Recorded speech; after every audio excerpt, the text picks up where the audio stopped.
Hello guys, मेरे YouTube channel में आपका स्वागत है। मेरा नाम मनमोहन मिश्रा। तो आज हम इस वीडियो में डिस्कस करने वाले हैं best small cap mutual fund for 2025। जी हाँ, तो मैं आपको यहाँ पे 5 ऐसे स्मॉल कैप म्यूचुअल फंड के बारे में बताने वाला हूँ जो आप अभी इन्वेस्टमेंट कर सकते हैं। अभी अगर आप देखेंगे जो मार्केट है वो एकदम नीचे जा चुका है। मतलब अगर आप देखेंगे बहुत ही तगड़ा करेक्शन आ चुका है यहाँ पे। इसको क्रैश तो कह नहीं सकते, इसको एक मार्केट करेक्शन ही मान सकते हैं। देखिए ओवरऑल अगर आप देखिए 6 से 7 महीने में तो यहाँ पे मार्केट आपका 15% तक गिर चुका है। कि मतलब यहाँ पे आपका जो इन्वेस्टमेंट है ये एक करने का राइट टाइम है। क्योंकि देखिए अभी के टाइम में कई लोग एग्जिट मार रहे हैं और डर के मारे बोले कि यार अब मार्केट में बहुत बुरा हाल है यार, एग्जिट मारो, पैसा हमारा लॉस हो गया। 6 से 7 महीने से हम लगातार एसआईपी कर रहे हैं और हमारा लॉस पे लॉस हुए जा रहा है। तो ये जो चीज है ना, इस चीज से जो अभी डर रहे हैं लोग, जब एग्जिट मार रहे हैं तब हमारी एंट्री मारने का टाइम होता है। ये मैं आपको बता रहा हूँ, ये रियलिटी होती है मार्केट की। तो यहाँ पे हमको जब एंट्री मारनी है तो ऐसे 5 ऐसे कौन से स्मॉल कैप म्यूचुअल फंड है जिसमें हम एंट्री मार सकते हैं, मैं आपको इस वीडियो में डिटेल में बताऊंगा। तो मेरे चैनल को सब्सक्राइब कर दीजिए। मैं शुरू देता हूँ, चलिए शुरू करते हैं।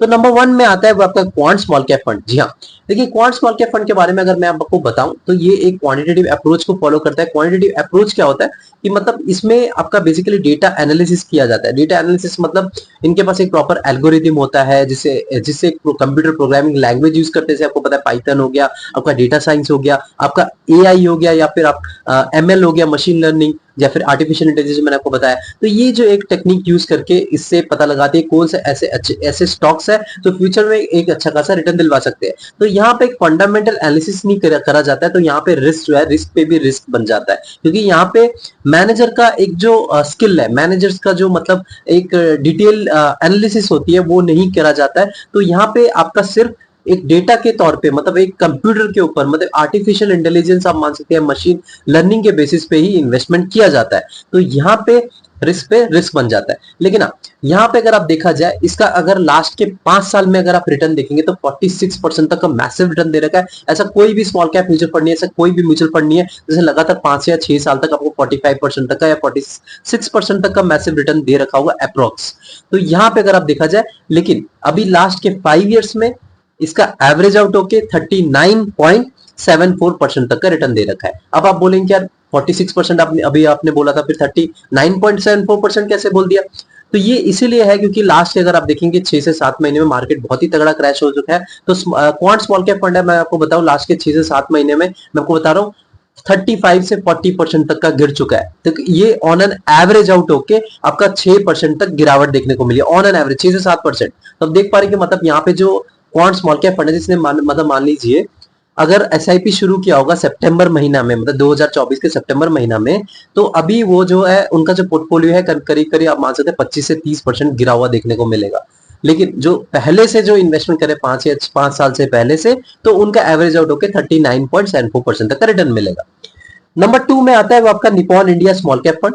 तो Nippon India small cap fund ने सबसे ज्यादा मैसिव रिटर्न दे रखा है। अगर आप ऑल टाइम रिटर्न देखें, ऑल टाइम और long time, all time long time में क्यों बोला गया, बोले क्वांट ने तो ज्यादा दे रखा है यार। तो मैं इसलिए कह रहा हूं क्योंकि देखिए आप किसी एक स्मॉल कैप म्यूचुअल फंड हो गया या फिर लार्ज कैप फंड हो गया या मिड कैप फंड हो गया, आप उसको कैसे जज करेंगे? उसको जज करेंगे टाइम फ्रेम के हिसाब से। वो आपको कंसिस्टेंटली अच्छा खासा रिटर्न दे रहा है या नहीं दे रहा है, उसी से आप जज कर पाएंगे कि ये पर्टिकुलर म्यूचुअल फंड अच्छा है या नहीं है। तो यहाँ पे अगर आप देखें जो Nippon India small cap fund है, इसने सबसे मैसिव रिटर्न दिया अगर आप कंपेयर करेंगे कोई दूसरे स्मॉल कैप कैटेगरी के म्यूचुअल फंड में, in terms of time frame. जी हाँ, in terms of time frame, ये मेन पॉइंट है। In terms of time frame मतलब अगर आप ऑल टाइम देखें, मतलब 12 से 13 साल के हिसाब से देखा जाए तो कंटिन्यूअसली इसने 26 से 27% तक का रिटर्न दे रखा है। तो अभी के दौरान अगर आप लास्ट के 5 इयर्स का रिटर्न देखें तो इसका देखेंगे तो 30.32% तक का रिटर्न है। देखिए 30.32% तक का बहुत ही मैसिव रिटर्न है। अब मैं सबसे खास बात Nippon India small cap fund के बारे में बता दूं, इसमें आप बहुत ही मिनिमल अमाउंट, जैसे आप मान लो 100 रुपए से भी आप इन्वेस्टमेंट स्टार्ट कर सकते हैं, लेकिन क्वांट स्मॉल कैप फंड में आपको 1000 रुपए से मिनिमम एसआईपी स्टार्ट कर सकते हैं। नंबर 3 में होता है आपका bank of India small cap fund. Bank of India small cap fund में मैं आपको बता रहा हूँ, जब मैंने 3-4 साल पहले जब अपना इन्वेस्टमेंट स्टार्ट किया था ना, तब ये bank of India small cap fund को 1 या 2 साल हुए थे। मैं इसमें बहुत ही ज्यादा बुलिश था, मैं आपको बता रहा हूँ, अभी भी बुलिश हूँ, तब भी बुलिश था।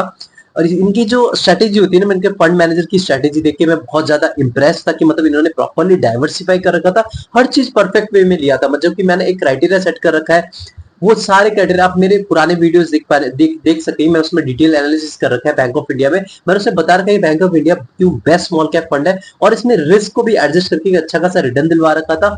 जो एक परफेक्ट चीजें होती है, मतलब आप जैसे आप सोचते हैं कि यार मुझे थोड़ा रिस्क कम भी दिला के और रिटर्न भी बहुत ही मैसिव दिलवा दे, ये इन्होंने ये फॉलो किया था, तो चीजें मुझे बहुत अच्छी खासी लगी थी। तो उस मामले में अगर देखा जाए तो नंबर 3 पे आता है। इसका 5 इयर्स का रिटर्न देखें तो 30.43% तक का रिटर्न है। मैं बता रहा हूँ इसका भी वही 35-36% तक का मैसिव रिटर्न था लेकिन लास्ट 5 इयर्स में, लेकिन ये कम हो गया क्योंकि अभी जो मार्केट थोड़ा बहुत डाउन हुआ है, तो ये एवरेज आउट होके थोड़ा बहुत कम हो होके 30.43% तक का एवरेज रिटर्न हुआ लास्ट के 5 इयर्स में। नंबर 4 में आता है आपका Tata small cap fund. Tata small cap fund यार ये तो मेरे पोर्टफोलियो में है ही। टाटा स्मॉल कैप फंड एक बढ़िया फंड है, मैं आपको बता रहा हूँ, बहुत अच्छा खासा फंड है।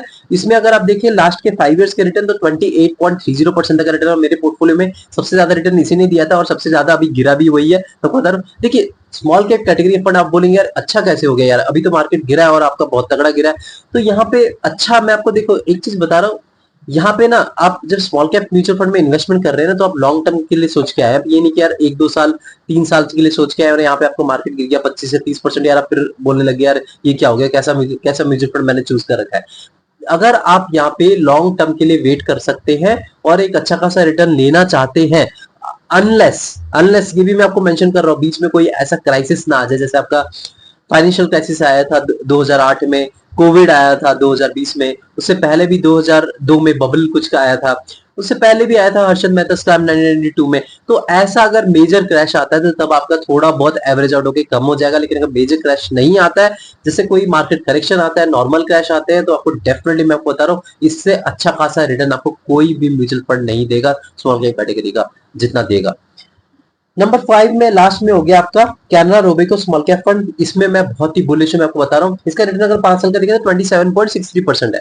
तो मैं आपको दूसरे टॉपिक पे आता हूँ कि मतलब यहाँ पे मैंने इन चीज को क्यों ज्यादा प्रेस कर रहा हूँ और क्वांट को मैं ज्यादा प्रेस नहीं कर रहा, क्योंकि मैं आपको बता रहा हूँ देखिए, क्वांट जो है ना वो बहुत ज्यादा रिस्क पे रिस्क लेके चलता है। मैं आपको बता रहा हूँ ये सारे मैं अपने पोर्टफोलियो में रखना चाहता हूँ और मैं रखता भी हूँ, लेकिन मैं क्वांट अपने पोर्टफोलियो में रखा नहीं है। लेकिन मैं ये आपको रिकमेंडेशन नहीं दे रहा हूँ, आप अपने हिसाब से चूज कर सकते हैं। मैंने देखा था पुराने में वीडियो बनाया था और मेरे को गाली भी पड़ रही थी कि मतलब यार तुमको कुछ नॉलेज नहीं है, तुमने क्वांट स्मॉल कैप फंड के बारे में तुम बता रहे बेकार है बेकार है, और अभी जब गिरा भी वही सबसे ज्यादा है, और ये जो स्मॉल कैप फंड है इतने ज्यादा गिरे नहीं है जितना वो गिरा है। तो मैं आपको इसलिए बता रहा हूँ कि यार आप रिस्क ले रहे हैं ठीक है, लेकिन रिस्क पे भी रिस्क ले रहे हैं, ये कुछ मुझे समझ नहीं आया। तो इसीलिए मैं यहाँ पे क्वांट स्मॉल कैप फंड से ज्यादा दूर रहने के लिए सजेशन देता हूँ। भले ही मैंने उसको 1 पे रखा है क्योंकि उसने रिटर्न बहुत ज्यादा है, क्योंकि देखिए लोगों को रिटर्न चाहिए लेकिन लोग ये नहीं देख रहे कि यार रिस्क कितना ज्यादा है। तो वहां पे अगर देखा जाए रिस्क पे भी रिस्क बना रहता है। लेकिन जो मैंने यहाँ पे बाकी के जो 4 म्यूचुअल फंड बताया, जो आपका नंबर 2 में हो गया आपका Nippon India small cap fund, bank of India small cap fund, Tata small cap fund और Canara Robeco small cap fund, ये सारे फंडामेंटल एनालिसिस को फॉलो करते हैं।